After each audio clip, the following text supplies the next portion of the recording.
May I have your attention, please? I've been asked to announce that tonight's reading will be canceled. The performer is ill and she will be unable... Just a minute! Just 1 minute!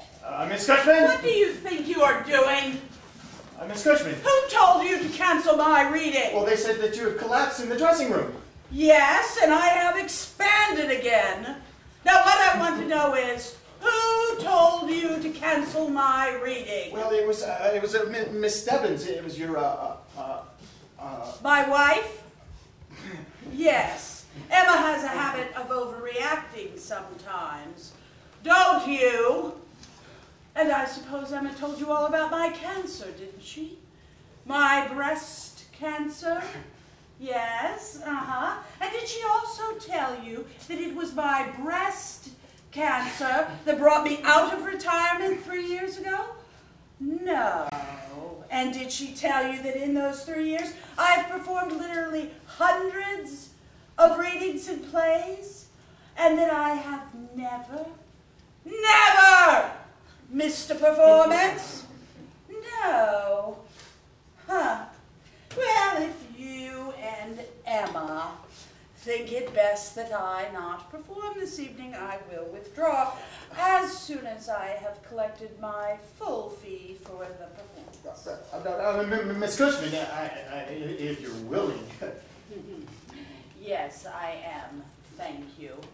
Now, if you will just introduce me, we can get on with our evening. Ladies and gentlemen, it is my privilege to introduce to you the greatest English-speaking actress in 2 continents, a performer who has entertained for 3 U.S. presidents and the crowned heads of Europe, an American whose interpretations of Shakespeare's tragedies are legendary, and she's been a leading lady for 4 decades. Ladies and gentlemen, Miss Charlotte Cushman.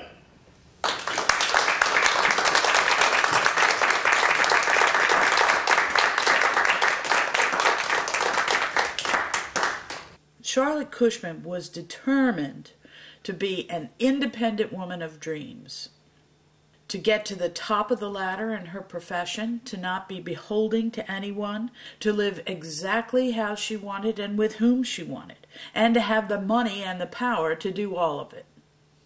She was quite a diva. Well, I say that in the very best sense of the word.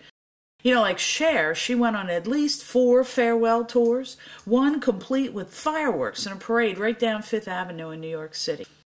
And she made a bundle of money doing it, too. In her day, she was considered one of the most famous women in the English-speaking world. Well, Hattie started showing up backstage after every performance and bringing me flowers. It was all so sweet. There was only one problem. I was married at the time to Matilda Hayes. Matilda did not think it was so sweet. Poor Matilda. We were having problems. Well, you know, Matilda had shown up on my doorstep in London, not unlike the way Hattie had in Boston, and she asked me for acting lessons.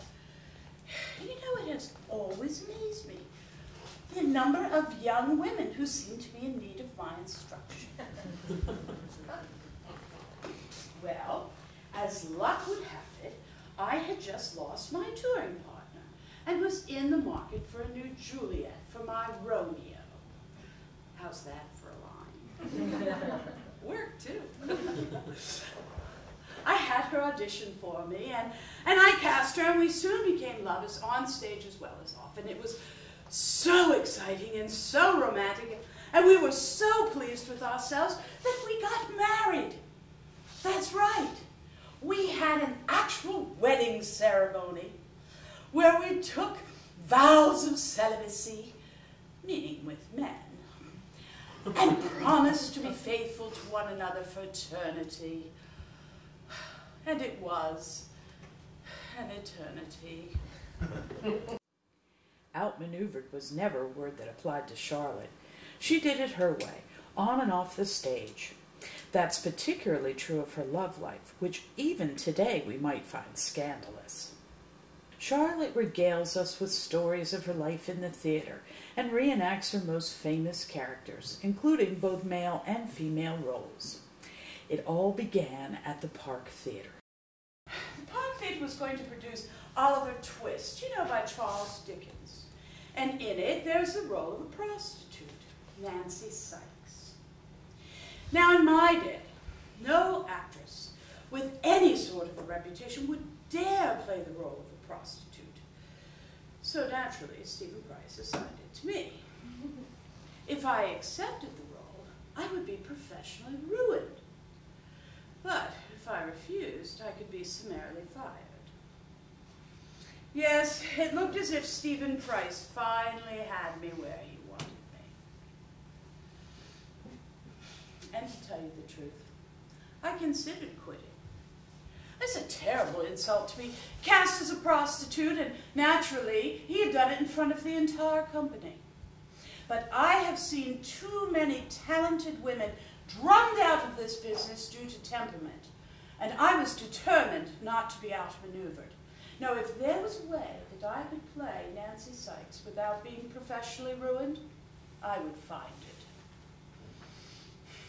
I was equally determined to see Stephen Price hoist on his own, tiny petard.